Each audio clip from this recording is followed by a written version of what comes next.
AITA for refusing to pay for the dinner my sister cooked with my groceries. I have a sister, and to say she's a mess is putting it mildly.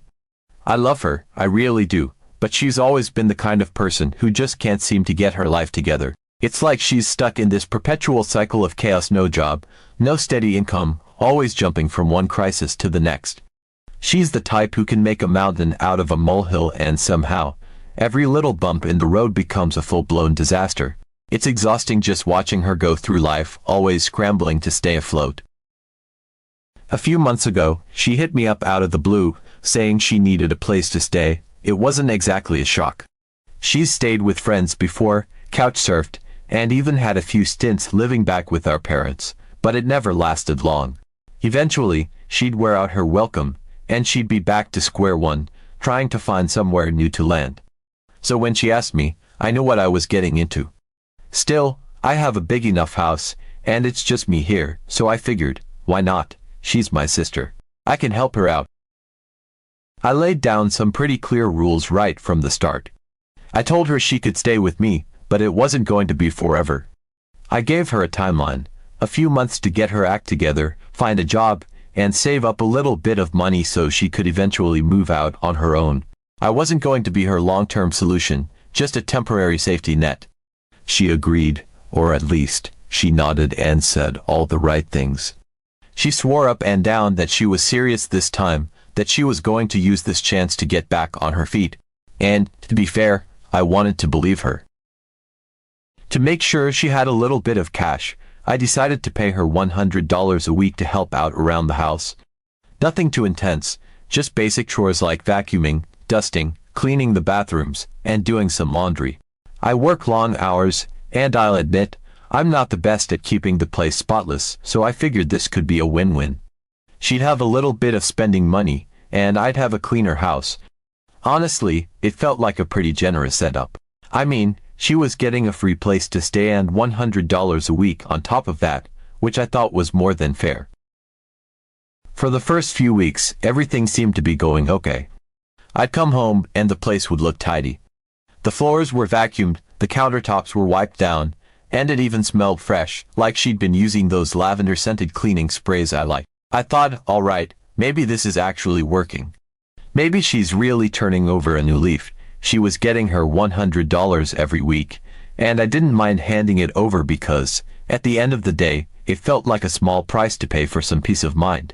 But then, a couple of weeks ago, things got weird. I gave her the usual $100, just like every week before, but this time, she didn't just take it and say thank you. She kind of lingered, like she was waiting for something. I looked at her, and she just came right out and said it. You owe me more. I was confused, like, what was she talking about? As far as I knew, she was getting paid exactly what we'd agreed on. I didn't understand why she thought I owed her more money. So, I asked her, what are you talking about? Because, genuinely, I had no clue where this was coming from. She had this whole argument ready, like she'd been rehearsing it in her head. Apparently, she'd been doing extra work around the house, and she expected to be compensated for it. I was still trying to piece this all together, so I asked her, what extra work? Because I hadn't noticed anything beyond the regular cleaning. I mean, the house was clean, but it wasn't like she was out here building an extension or anything. I was trying really hard not to laugh at the ridiculousness of the situation, but she was dead serious. So I told her, look, I never asked you to walk my dog. You decided to do that on your own, and I'm not paying you for something I didn't ask for. But she wasn't done yet. She then said she'd been doing even more work for me, and I was ripping her off by not paying her for it. It turns out she'd put together a scrapbook of personal letters, cards, and other papers that had been in a drawer in my office. She said she saw it while she was cleaning and thought it would be nice to organize them. I hadn't even noticed, to be honest. I asked her why she did it, and she said she figured I'd like to have everything in one place. Okay, fine. But then she said, according to Etsy, people sell scrapbooks like that for $75, so she wanted to be paid for that as well. At this point, I'm just staring at her, trying to wrap my head around this. I told her, you never asked me if I wanted you to do any of that. I didn't hire you to be my dog walker or to make a scrapbook. You're getting paid to keep the house clean, and that's it. But she kept pushing back, saying all of this fell under the umbrella of keeping the house clean, and I was trying to scam her out of money she deserved. She was genuinely mad, and I was genuinely shocked. I couldn't believe this was even a conversation. I was sitting there thinking, is this really happening? But she was adamant. I don't know what made me do it, but in that moment, I just wanted to defuse the situation. Maybe it was guilt, or maybe I was just exhausted from the back and forth, but I ended up caving. I said, fine, I'll pay you this time, but we need to be clear that this won't happen again. I thought. Maybe she was trying to tell me in her own way that she needed a little extra cash. Maybe things were tighter than I realized, and she didn't know how to ask me directly, so she took it upon herself to find ways to earn more. So, I handed her the $125 she wanted for walking the dog, plus another $75 for the scrapbook. I figured that was the end of it. I had been clear about my expectations, and she'd gotten her extra money. Maybe now things would settle down. I could move past the weirdness of this conversation and just hope she would start looking for a job like we'd initially agreed. In my head, I justified it by thinking that if a little extra money would help her out, it was worth it, even if the way she went about it was completely bizarre. But of course, that wasn't the end of it. The next day, I came home from work in the evening, just like always. I was tired and ready to wind down, but as soon as I opened the door, I could smell something incredible coming from the kitchen. It wasn't just the usual scent of dinner cooking, it was like she'd gone all out. I walked in, and there she was, bustling around the kitchen, with what looked like a full spread laid out on the table. There was roast chicken, mashed potatoes, a huge salad, freshly baked bread, and even a dessert, a homemade pie cooling on the counter. For a second, I thought maybe she was trying to make up for our argument the day before, like this was her way of saying sorry for the awkwardness. I hadn't asked her to cook, but it looked delicious, and I figured, hey, why not enjoy it? She smiled at me when I walked in, all cheerful and proud, and told me to sit down because dinner was ready. So, I did. I was tired, hungry, and honestly, I wasn't going to turn down a nice meal. We sat there and ate, and I'll admit, the food was fantastic. It was probably the best meal I'd had in weeks. She chatted away while we ate, talking about her day, making small talk about some show she'd been watching, and it almost felt normal for a while. I was starting to think, okay, maybe this is her way of showing that she can contribute in other ways. I was still cautious, but for that moment, I just enjoyed the food and the company. But then, as we were finishing up, she casually mentioned, so, for all this, I think $200 should be fair. I nearly choked on my drink. I was like, what? I genuinely thought I'd misheard her at first. But no, she was dead serious. She started going on about how much effort she'd put into making the meal, how she'd spent the whole afternoon cooking, and how if I'd gone out to a restaurant, I would have paid way more for a meal like that. She even broke it down, talking about how each dish would cost $20 or $30 if ordered separately, and that dessert alone would have been a pricey add-on. I was floored. I told her, wait a minute, the food you used to make all this, I bought it. It was already in the fridge and pantry, and I didn't ask you to cook it. You can't just decide to charge me $200 for dinner when I never agreed to it. But she didn't back down. She just kept insisting that she'd worked hard and put a lot of effort into the meal, and that effort was worth something. I was amazed at how she could say all of this with a straight face, like she genuinely believed I owed her for something she'd decided to do on her own. She kept pushing, saying that cooking the meal was extra work, just like walking the dog or making the scrapbook, and she deserved to be compensated for her time. She even started comparing it to catering services, saying if I'd hired someone to make a meal like this, it would have cost me a lot more than $200. I just sat there, stunned, trying to figure out how we'd gone from having a nice dinner to her trying to charge me for it. At this point, I was starting to get really frustrated. I told her, look, I appreciate the meal, but this is ridiculous. You can't just do something without asking and then demand money for it after the fact. If you wanted to cook dinner and get paid for it, you should have talked to me about it beforehand. But she just wouldn't let it go. She kept saying that she'd put in the time, and she should be rewarded for that time, and I was being unfair by refusing to pay. The more she talked, the angrier she got, And the more I realized that this wasn't just about the money. It was about control, about her feeling like she was owed something. I don't know where this attitude came from, but it was clear she thought she was entitled to more than what she was getting. And she was willing to find any way to justify it. It didn't matter that I'd been clear about the agreement when she moved in, or that she was already getting more help than she'd probably gotten from anyone else. She was going to find a way to push for more, no matter how unreasonable it was. I felt like I was being cornered. It was the same as the day before with the dog walking and the scrapbook, but this time it was even worse because I'd let my guard down, thinking we were just sharing a nice meal. I wanted to keep my cool, but I could feel my patience wearing thin.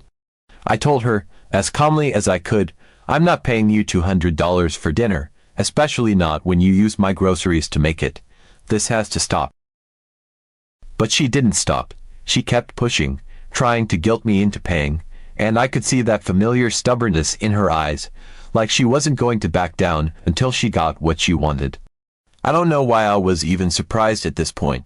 I'd seen this behavior before, but I guess part of me hoped things would be different this time. That maybe she'd respect the boundaries we'd set. But she didn't, and I realized I'd been fooling myself thinking she ever would. After I refused to pay for the dinner, the atmosphere shifted instantly.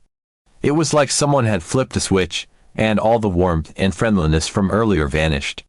My sister's expression changed from hopeful anticipation to sheer disbelief. She just stared at me for a few seconds, like she couldn't comprehend what she was hearing. I could see the shock in her eyes, the kind of look you'd expect if I'd just told her something completely outrageous, like the world was flat or gravity didn't exist. She just stood there, hands on her hips, and for a moment, I thought maybe she was going to let it go. Maybe she'd realize how ridiculous this whole thing was and drop it, but no, of course not. Instead, she launched into another rant, this time angrier than before. She was offended, genuinely offended, like I'd just committed some unforgivable crime. She started raising her voice, talking about how ungrateful I was, how I didn't appreciate anything she did, and how I was taking advantage of her kindness. It was baffling to me. I couldn't believe that we were actually having this argument. I mean, it was one thing for her to bring up dog walking or scrapbooking, but this? I had let her live here rent-free, I'd given her spending money, I'd even gone along with paying her for those other jobs just to keep the peace. But now, she was trying to charge me $200 for a meal I never asked her to make, using groceries I bought. It felt like she was deliberately pushing every possible boundary, just to see how far she could take it. She kept going on and on, saying she was just trying to do something nice and I was punishing her for it. That I didn't understand how hard she'd worked, and that if I didn't want to pay, then I clearly didn't care about her effort or appreciate anything she did. I could feel myself getting more and more frustrated, but I tried to stay calm. I knew that if I lost my temper, it would only make things worse, and I didn't want this to escalate into a full-blown fight. But it was hard, especially when she started throwing out accusations, saying things that made no sense, like how I was always selfish and never thought about anyone but myself. The whole thing was turning into a mess. I kept trying to explain to her, as patiently as I could, that I wasn't trying to disrespect her or dismiss her efforts, but that she couldn't just decide to do things and then expect to be paid for them. But it didn't matter what I said. She wasn't hearing any of it. She was too caught up in her own narrative, convinced that I was the bad guy in this situation, and nothing I said was going to change that. At some point, she just snapped. She said she was done, that if I didn't want to appreciate what she did, then she wasn't going to stay here anymore. She stormed off, muttering under her breath, and I just sat there, stunned.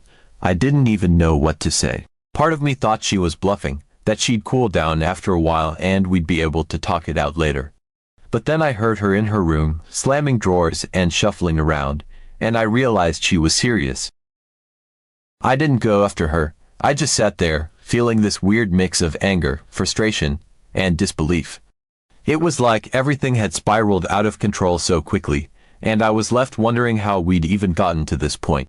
I mean, a week ago, I was just trying to help her out, giving her a place to stay, and now she was packing up to leave because I refused to pay her for a meal I never asked for. It felt surreal, like I was in some bizarre alternate reality where everything was backwards. She didn't take long to pack. I could hear her moving around, throwing things into a bag, still muttering angrily to herself. Then she came out, dragging her stuff with her, and without even looking at me, she headed straight for the door. I wanted to say something, to try to find a way to salvage the situation, but I didn't know what. It was like anything I could have said would have just made things worse, so I stayed quiet. She left, slamming the door behind her, and suddenly the house was silent. For a few minutes, I just sat there, trying to process what had just happened. I couldn't wrap my head around it. I thought things would be okay after I paid her for the dog walking and the scrapbook. I thought that would be the end of the weird demands and we could go back to some semblance of normalcy, but clearly, I was wrong. Then, a few hours later, I started getting messages from family. Apparently, she'd gone straight to them, telling them her version of what had happened, and now they were coming at me. One after another, the messages came in, and they all had the same tone: disappointment, judgment, telling me I was wrong. She was just trying to help, they said. She put in all that effort, and you couldn't even show a little appreciation. She's your sister. The least you could have done was pay her for trying. I couldn't believe it. It was like they'd all bought into this narrative that she was some kind of martyr who'd gone out of her way to make my life better, and I was the ungrateful villain who couldn't be bothered to acknowledge her effort. I tried to explain my side, but nobody wanted to hear it. They didn't care that I'd been supporting her, giving her a place to stay, paying her to clean. None of that mattered. All they saw was that she'd tried to do something nice, and I hadn't paid her for it. It was infuriating. I felt like I was banging my head against a wall, trying to make them understand that it wasn't about the money. It was about the principle, about her overstepping and acting like she was entitled to whatever she decided to do. But they didn't see it that way. They just kept saying I should have paid her, that it wouldn't have been a big deal, and I was making a mountain out of a molehill. The more I thought about it, the angrier I got. It wasn't just about her demanding money anymore. It was about how easily she'd managed to turn everyone against me, how quickly they were willing to believe her side without even asking for mine. I couldn't understand how they didn't see what she was doing, how manipulative it was, but I guess it's easier to play the victim when you're not the one holding all the responsibility. I tried to brush it off, to not let it get to me, but it was hard. The messages kept coming, and it felt like I was being ganged up on, like I was the bad guy for not letting her walk all over me. I kept telling them that it was absurd, that no one just goes and cooks a meal with someone else's groceries and then expects to be paid $200 for it, but it was like talking to a wall. They were so caught up in the idea of family helping family that they couldn't see how backwards this whole thing was. So there I was, sitting in my own house, feeling like the villain in a story I didn't even want to be a part of. It was almost laughable, in a way. I'd let her move in because I wanted to help, because I thought maybe she'd get her life together if she had some stability. I thought I was doing a good thing, but now, it was like that had been turned against me, twisted into something ugly, and I was left feeling like I was the one who'd done something wrong. I don't know what she expected to happen when she left. Maybe she thought I'd cave and beg her to come back, or maybe she just wanted to make a scene. But I wasn't about to play into it. I wasn't going to be manipulated, not by her and not by the rest of the family. It was clear that if this was how things were going to be, I was better off without the drama. And if that made me the bad guy in their eyes, then so be it. Am I AITA for refusing to pay for the dinner my sister cooked with my groceries?